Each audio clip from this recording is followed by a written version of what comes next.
As an artist, you spend like a whole year usually putting together 10 paintings, 12 paintings, whatever, right?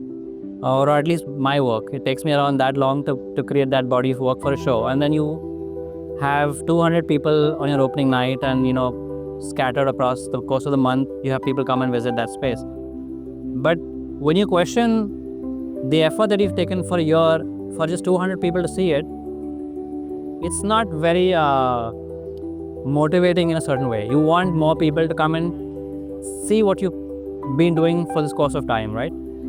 That's one. The other being that India is still a very nascent art community. We don't really go to art galleries. We don't really go to museums. It's a very small culture that's rapidly growing, but it's still very nascent. So if people aren't going to come to the galleries, how do you take your art to them?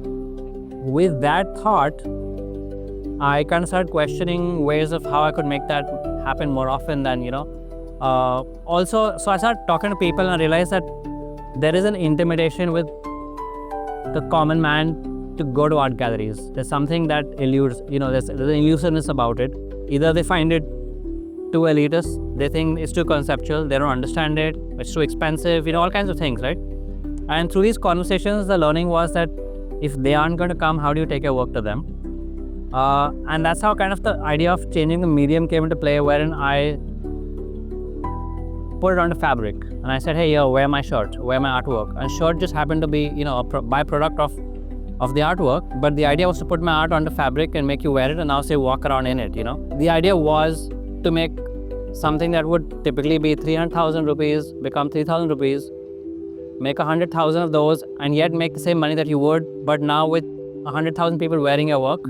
So you kind of make merchandise out of your art in a way, but I'm not selling a shirt. I'm still trying to sell my artwork, just, by changing the medium of it. And eventually that becomes an enterprise of its own. People call it fashion. I don't know a thing about fashion, but you learn. And the idea was, again, like principally to get what I do to more people, reach out to more people, have that intimidation break away, be more accessible as an artist. So I think, but I enjoy all spaces as an artist. So it's not that I'm particularly focused on one versus the other. I do what feels natural to me.